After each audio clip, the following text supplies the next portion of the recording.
তো আজকে আমরা আলোচনা করব যে চ্যাপ্টার নাম্বার 1.1 এর যে আলোচনাটা আমরা করেছিলাম তার যে এমসিকিউ গুলো, তোমরা জানো যে তোমাদের এমসিকিউ আসবে এবছর পরীক্ষাতে। তো এমসিকিউ গুলো অনুশীলনীতে যা যা আছে এবং কোন এমসিকিউ গুলো তোমাদের বেশি ইম্পর্টেন্ট সেগুলো নিয়ে আলোচনা করব। তো এবার সবার প্রথমে যে এমসিকিউটা রয়েছে তোমাদের, সেটা হচ্ছে যে হিসাব নিকাশের কাজে যুক্ত থাকেন তাকে কি বলা হয়? তাকে বলা হয় হচ্ছে হিসাব রক্ষণ। হিসাব নিরীক্ষক কি? যিনি হচ্ছে হিসাব কোথাও ভুল হলো কিনা সেটা পরীক্ষা নিরীক্ষা যে করে তাকে বলা হয় হিসাব নিরীক্ষক। আর এরপরে কোশ্চেন হচ্ছে হিসাব নিকাশের কোন ঘটনাগুলি লিপিবদ্ধ করা হয়? অতীতের ঘটনাগুলি লিপিবদ্ধ করা হয়। এরপরে হচ্ছে কোনো প্রতিষ্ঠানের আর্থিক অবস্থা নির্ণয়ের জন্য প্রস্তুত করা হয়। কি প্রস্তুত করা হয়? উদ্বর্তপত্র। এরপরে হচ্ছে হিসাব নিকাশের উদ্দেশ্য কি? হিসাব নিকাশের উদ্দেশ্য হচ্ছে আর্থিক অবস্থা নির্ণয়, আর্থিক ফলাফল নির্ণয় এবং এ এবং বি উভয়ই এদের কোনটি নয়। এটা হবে যে এ এবং বি উভয়ই, কারণ আর্থিক অবস্থা নির্ণয় এবং আর্থিক ফলাফল নির্ণয় দুইটাই কিন্তু হিসাব নিকাশের উদ্দেশ্য। এরপরে হচ্ছে হিসাব সংক্রান্ত তথ্যের যে অন্যতম গুণগত বৈশিষ্ট্য কি? বিশ্বাসযোগ্যতা এবং বোধগম্যতা। অবশ্যই বিশ্বাস যোগ্য হিসাব থাকতে হবে এবং বোধগম্যতা, সবাই যেন এটা বুঝতে পারে সেটাও কিন্তু হতে হবে। এমন হিসাব যেটা কেউ বুঝতেই পারছে না, সেটা এমন হিসাব নিকাশের তথ্য যেটা কেউ বুঝতে পারছে না, সেটা কিন্তু হিসাব নিকাশের গুণগত বৈশিষ্ট্য হবে না কখনোই। তার জন্য আমরা এ এবং বি দুইটাই হবে এখানে, তাহলে সি নাম্বারটা হবে অ্যান্সার। হিসাব নিকাশের মূল শাখা কি? হিসাব নিকাশের মূল শাখা হচ্ছে আর্থিক হিসাব নিকাশ। এরপরে যে রয়েছে যে হিসাব সংক্রান্ত তথ্যের ব্যবহারকারী কারা? কারা হিসাব সংক্রান্ত তথ্যের ব্যবহার করে থাকেন? একটা হচ্ছে ব্যবস্থাপক, 2 নাম্বার হচ্ছে নিরীক্ষক। এ এবং বি উভয়ই। এখানে ব্যবস্থাপকরাও হিসাব সংক্রান্ত তথ্যের ব্যবহার করেন এবং নিরীক্ষকরাও। তবে ব্যবস্থাপকরা হচ্ছে অভ্যন্তরীণ হিসাব নিকাশের হিসাব সংক্রান্ত তথ্যের ব্যবহারকারী, আর নিরীক্ষক হচ্ছে বাইরের। ঠিক আছে, তো এখানে এ এবং বি উভয়ই হবে। হিসাব নিকাশের ভুল ত্রুটি শুধরে নেওয়ার জন্য যে ব্যবস্থা গ্রহণ করা হয় তাকে কি বলা হয়? আর আর্থিক হিসাব ব্যবস্থা, নিরীক্ষা ব্যবস্থা, পর্যবেক্ষণ ব্যবস্থা, বিশ্লেষণ ব্যবস্থা। এটা হচ্ছে নিরীক্ষা ব্যবস্থা, অডিটিং বলা হয় এটাকে। এরপরে 9 নম্বর কোশ্চেনটা দেখো, যেটা আছে যে হিসাব সংক্রান্ত রীতিনীতিগুলি পরিবর্তনশীল, অপরিবর্তনশীল, প্রয়োজনে পরিবর্তনশীল, এদের কোনটি নয়। এটা হচ্ছে প্রয়োজনে পরিবর্তনশীল হয়। সাধারণত অপরিবর্তনশীল, কিন্তু প্রয়োজনে এটা অল্প বিস্তর হলেও পরিবর্তন করা হয়, তার জন্য আমরা এটাকে প্রয়োজনে পরিবর্তনশীলও বলতে পারি। কারবারের সামাজিক অবদান কোন হিসাব নিকাশে বিবেচনা করা হয়? কারবারের যে সামাজিক অবদান কোন হিসাব নিকাশে বিবেচনা করা হয়? এটা হচ্ছে, যেহেতু সামাজিক অবদান বলছে, তো সামাজিক হিসাব নিকাশে হিসাব নিকাশ করা হয়। তারপরে হচ্ছে এ এ এ শব্দটির পুরো কথা কি? এটা খুবই ইম্পর্টেন্ট। এ এ এর পুরো কথা হচ্ছে আমেরিকান অ্যাকাউন্টিং অ্যাসোসিয়েশন। খুবই ইম্পর্টেন্ট এই কোশ্চেনটা। এরপর আইসিএমএ শব্দটির পুরো কথা কি? আইসিএম এর পুরো কথা হচ্ছে Indian institute of cost and management accountants. ঠিক আছে, এরপরে যেটা রয়েছে 13 নম্বরে, হিসাব নিকাশের কাজ আরম্ভ হয় কখন? লেনদেনের পর থেকে, মানে লেনদেন হওয়ার পর থেকে কিন্তু হিসাব নিকাশের কাজ শুরু হয়ে যায়। ঠিক আছে, এরপরে যে কোশ্চেনটা রয়েছে তোমাদের,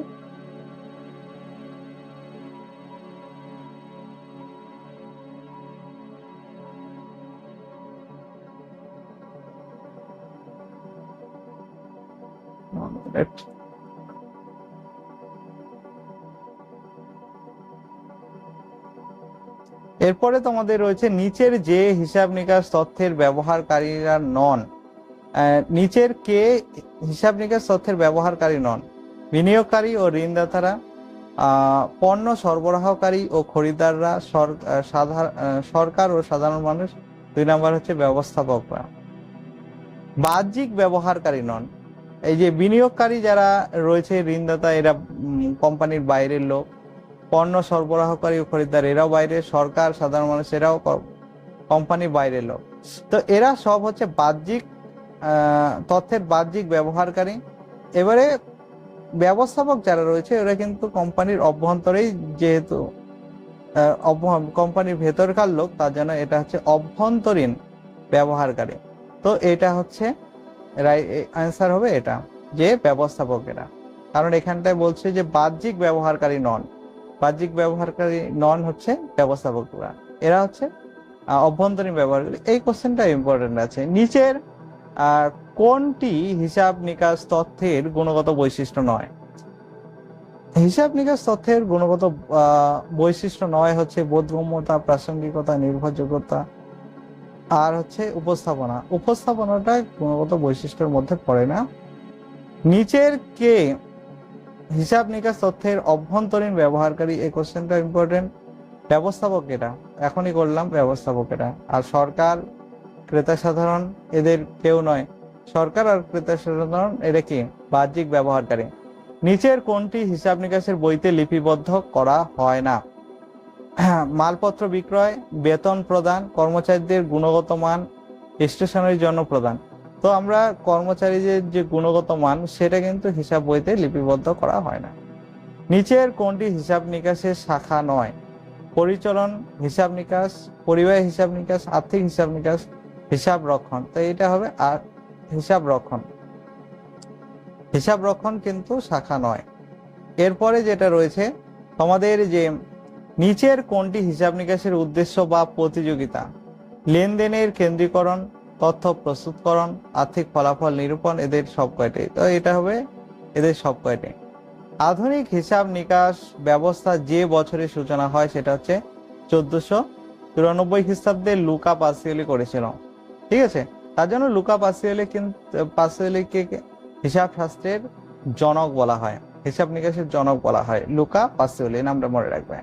এরপর যে হিসাব নিকাশ হলো একটি কলা, বিজ্ঞান, কলা ও বিজ্ঞানের সমন্বয়। যেহেতু হিসাব নিকাশের মধ্যে কলা এবং বিজ্ঞান দুইটারই বৈশিষ্ট্য আমরা দেখি, তার জন্য এটাকে কলা এবং বিজ্ঞান উভয়ই বলতে পারি। ঠিক আছে, বলা হয়। এরপরে রয়েছে যে হিসাব নিকাশ সংক্রান্ত তথ্যের বাহ্যিক ব্যবহারকারীরা হলেন কারা? সরকার, পাওনাদার, বিনিয়োগকারী, এদের সব কয়টি? অবশ্যই এদের সব কয়টি, কিছুক্ষণ আগে করলাম। হিসাব নিকাশের একটি প্রাথমিক কাজ হলো, প্রাথমিক কাজ কি? আর্থিক ফলাফল নির্ণয় করা। ঠিক আছে, এরপরে যে নিচের একটা হচ্ছে আর্থিক ফলাফল নির্ণয় আর একটা হচ্ছে আর্থিক অবস্থা নির্ণয়, এই দুইটাই কিন্তু মেইন প্রাথমিক কাজ হিসাব নিকাশের, মনে রাখবে।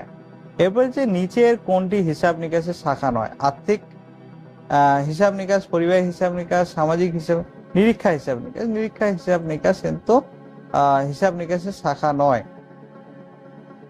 নিরীক্ষাতে রিচেক করা হয় হিসাব নিকাশগুলো। এরপরে যেটা আছে যে অলিক সম্পত্তির একটি উদাহরণ হলো, অলিক সম্পত্তি মানে যে মানে যেটাকে তোমরা জানো যে ফিকটিসিয়াস অ্যাসেট। ঠিক আছে, প্রাথমিক খরচ মানে ফিকটিসিয়াস অ্যাসেট। কোম্পানি শুরু হওয়ার আগে যে খরচটা করা হয়েছিল সেটাকে বলা হয় ফিকটিসিয়াস অ্যাসেট বা অলিক সম্পত্তি। ঠিক আছে, আর সুনাম হচ্ছে ইনটেনজিবল অ্যাসেট, ব্যবসায়িক চিহ্ন, অগ্রিম খরচ, এগুলা হচ্ছে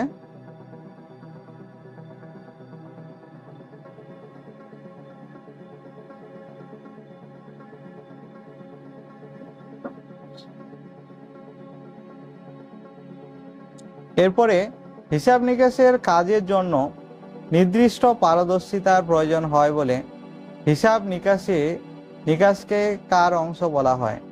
অবশ্যই পারদর্শিতা। পারদর্শিতা মানে হচ্ছে ওর আর্টস, মানে কলা। তো এটাকে আমরা কলার অংশ বলতে পারি। পারদর্শিতা কলার আন্ডারে পড়ে। যৌথ মূলধনী প্রতিষ্ঠানের জন্য কোন ধরনের হিসাব নিকাশ বাধ্যতামূলক? অবশ্যই আর্থিক হিসাব নিকাশ বাধ্যতামূলক। বিভিন্ন ঘটনা ও লেনদেনের সাপেক্ষে প্রয়োজনীয় প্রমাণপত্রের ভিত্তিতে প্রতিটি লেনদেনের হিসাবের অন্তর্ভুক্ত করা হয় বলে হিসাবপত্রকে কি বলা হয়? প্রামাণ্য দলিল। ঠিক আছে, এরপর হচ্ছে হিসাব সংক্রান্ত তথ্যে ব্যবহারকারীরা হলাম। এটা অনেকবার ছিল এই কোশ্চেনটা, তোমরা বুঝতেই পারছো যে মালিক, বিনিয়োগকারী, শ্রমিক ও কর্মচারী সবাই। আর আরেকটা মিল হচ্ছে এই যে মালিক আর শ্রমিক ও কর্মচারী এরা হচ্ছে অভ্যন্তরীণ, আর বিনিয়োগকারী হচ্ছে এরা বাহ্যিক। ঠিক আছে, তারপরে যেটা রয়েছে হিসাব নিকাশের আর্থিক লেনদেনগুলিকে কি করা হয়? লিপিবদ্ধ করা হয়, শ্রেণীবদ্ধ করা হয়, সংক্ষেপণ করা হয়, এদের সবকটি করা হয়, অবশ্যই এদের সবকটি করা হয়।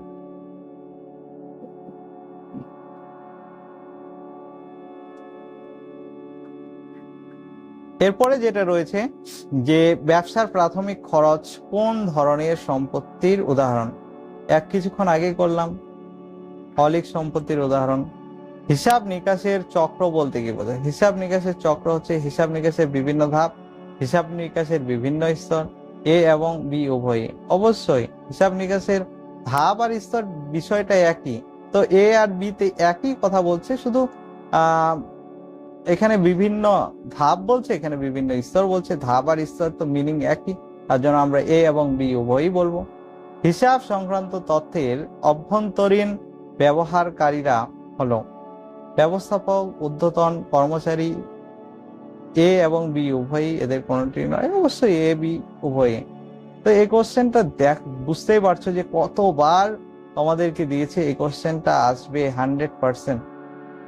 এরপর যে হিসাব নিকাশের তথ্যের গুণগত বৈশিষ্ট্য কি? প্রাসঙ্গিকতা, বোধগম্যতা, এ বি উভয়ই। এই কোশ্চেনটা অনেকবার রিপিট হয়েছে, তো এটা বুঝতেই পারছো এ বি উভয়ই।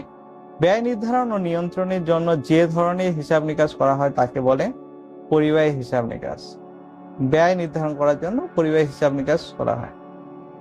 এরপর হচ্ছে আর্থিক ব্যবস্থাপনায় যে সময়ের ঘটনা বা লেনদেনগুলো বিবেচনা করা হয়, কিছুক্ষণ আগেই করালাম, কি হবে? অতীত। শূন্যস্থানের উপযুক্ত বিকল্পটির নির্দেশ করো। যেরকম এখানে আছে, ব্যবস্থাপনার কাজে সাহায্য করার জন্য যে হিসাব নিকাশ প্রয়োজনীয় তথ্য সরবরাহ করে তা হলো পরিচালন হিসাব নিকাশ। কোন কারবারি প্রতিষ্ঠানের আর্থিক ফলাফল নির্ণীত হয় ড্যাশের মাধ্যমে, লাভ ক্ষতি বিবরণীর মাধ্যমে।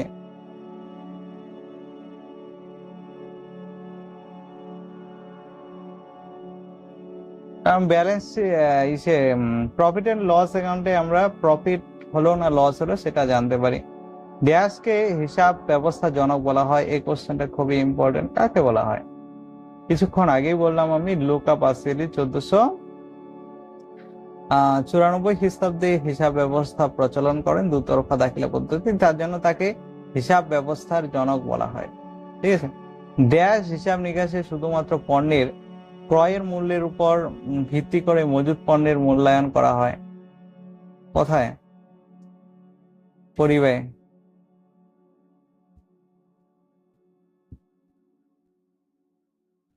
এখানে আর্থিক ফলাফল ও আর্থিক অবস্থা নিরূপণ এবং বিশ্লেষণ করে তথ্য ব্যবহারকারীদের জ্ঞাত করার কাজকে কি বলা হয়?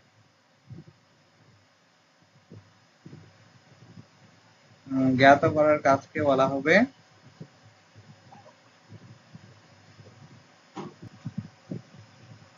কি হবে? হিসাব নিকাশ। আর্থিক যে সংস্থাগুলি হলো সেগুলো হচ্ছে হিসাব সংক্রান্ত তথ্যের বাহ্যিক ব্যবহারকারী।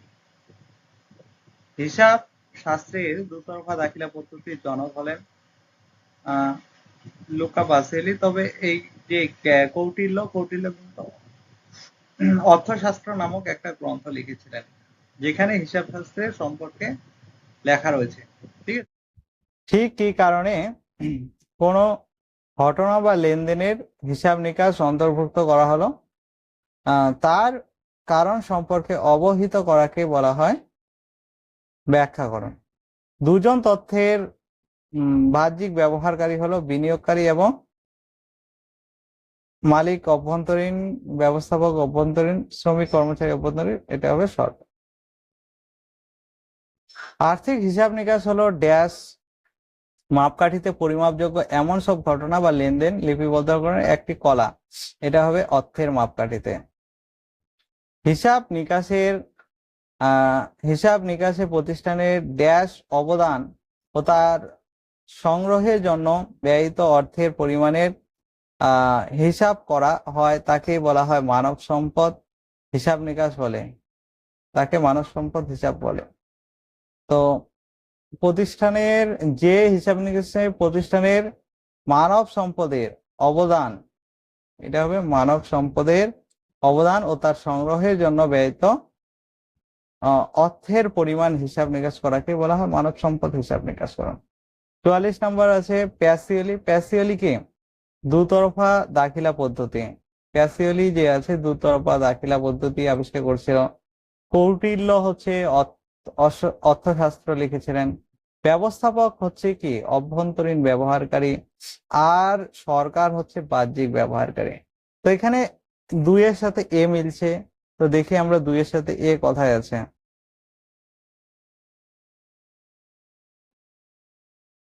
একের সাথে সি, তো আমাদের একের সাথে সি, 2 এর সাথে এ, 2 এর সাথে এ, আর এবারে 3-এর সাথে কি, 3-এর সাথে বি, আর 4-এর সাথে ডি।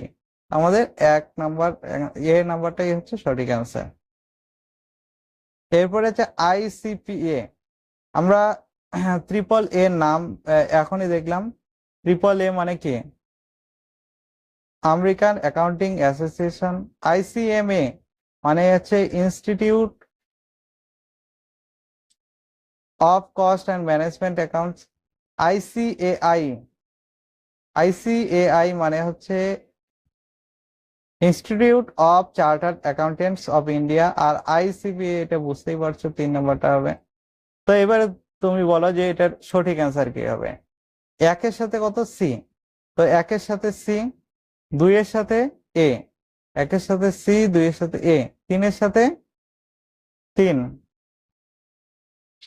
3-এর সাথে ডি, কিন্তু এখানে 3-এর সাথে বি আছে, তো এটা হবে না আমাদের। একের সাথে এ, 2 এর সাথে বি, এটা হবে না। 2 এর সাথে এ হতে হবে। একের সাথে এ, 2 এর সাথে, একের সাথে সি, 2 এর সাথে এ, 3-এর সাথে হচ্ছে ডি, আর 4-এর সাথে বি। তো এটা সঠিক অ্যান্সার হচ্ছে সি নাম্বারটা। এরপরে যেটা আছে দেখো, এখানে দেখো একের সাথে হিসাব নিকাশের কাজের সঙ্গে যুক্ত কে, ব্যবস্থাপক। আবার হিসাব ব্যবস্থার জনককে, লুকা পাসিওলি। আবার সি নাম্বার হিসাব সংক্রান্ত তথ্যের ব্যবহারকারী, হিসাব রক্ষক। আর হিসাব নিকাশের মূল শাখা হচ্ছে আর্থিক হিসাব নিকাশ। তো এখানে একের সাথে সি, তো আমরা একের সাথে সি দেখি কোথায় আছে। একের সাথে সি এখানেই আছে, তো এটাই হচ্ছে রাইট অ্যান্সার। এরপরে বিবৃতি কয়েকটা দেওয়া আছে যে হিসাব নিকাশ একটি বিজ্ঞান। হিসাব কারণ, তার কারণটা কি, হিসাব নিকাশে ব্যক্তিগত দক্ষতার প্রয়োজন। ব্যক্তিগত দক্ষতার প্রয়োজন, এটা কলার আন্ডারে পড়ে, তো এটা হবে। কার্যকরণের সম্পর্কের উপর ভিত্তি করে হিসাব নিকাশ গড়ে উঠেছে। কার্য এবং কাজ করার সম্পর্কের উপর ভিত্তি করেই কিন্তু হিসাব নিকাশ গড়ে উঠেছে, তার জন্য এটাকে আমরা বিজ্ঞান বলতে পারি। সৃজনশীলতা মানে কাজের দক্ষতা, মানে কতটা ভালোভাবে কাজ করতে পারে, মাধ্যমে হিসাব নিকাশে দক্ষতা বৃদ্ধি পায়।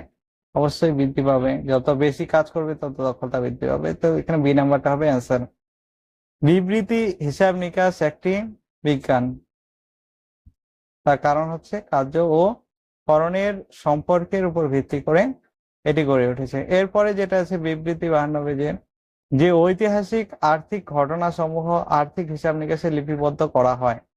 অর্থনৈতিক ঐতিহাসিক হিসাব নিকাশ ঘটনাসমূহ ঘটে গেছে বলে কোনো পরিবর্তন করা হয় না। অনার্থিক ঘটনাসমূহকে বিবেচনা করা হয় না।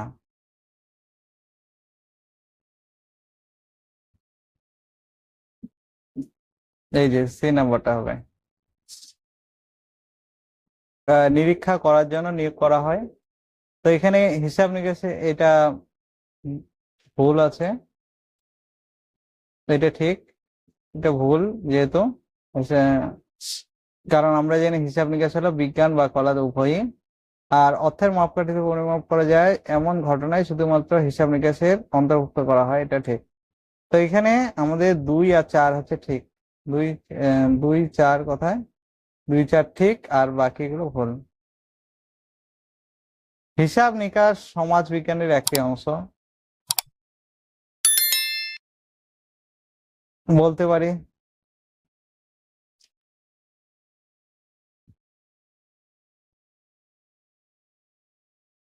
হিসাব নিকাশ সমাজ বিজ্ঞানের একটা সত্য আহ অংশ, এটা ঠিক। হিসাব শাস্ত্রে দুতরফা দাখিলা পদ্ধতির জনক হলেন গ্যালিলিও, এটা আদৌ ঠিক না। হিসাব সংক্রান্ত তথ্যের অন্যতম বৈশিষ্ট্য হলো তথ্যের বিশ্বাসযোগ্যতা, অবশ্যই এটা ঠিক, অনেকবার করা হয়েছে। সরকার হিসাব সংক্রান্ত তথ্যের অভ্যন্তরীণ ব্যবহারকারী, তো এটা ভুল। তো এক আর হচ্ছে 3 নাম্বারটা ঠিক, 1 আর 3 নাম্বারটা ঠিক আর বাকিগুলো হচ্ছে ভুল। তো এই হচ্ছে তোমাদের এমসিকিউ। এই এমসিকিউ গুলো খুবই ইম্পর্টেন্ট। আমি এবার বলে দিচ্ছি যে কোন এমসিকিউ গুলো তোমাদের বেশি ইম্পর্টেন্ট। দেখতে পাচ্ছ যে তোমাদের যে যে এমসিকিউ গুলো সব থেকে বেশি বার ছিল সেগুলোই বেশি ইম্পর্টেন্ট, তার জন্যই তোমাদের বারবার দিয়েছে এমসিকিউ গুলো। তো দেখা হচ্ছে নেক্সট কোনো ভিডিওতে, ততক্ষণের জন্য টাটা।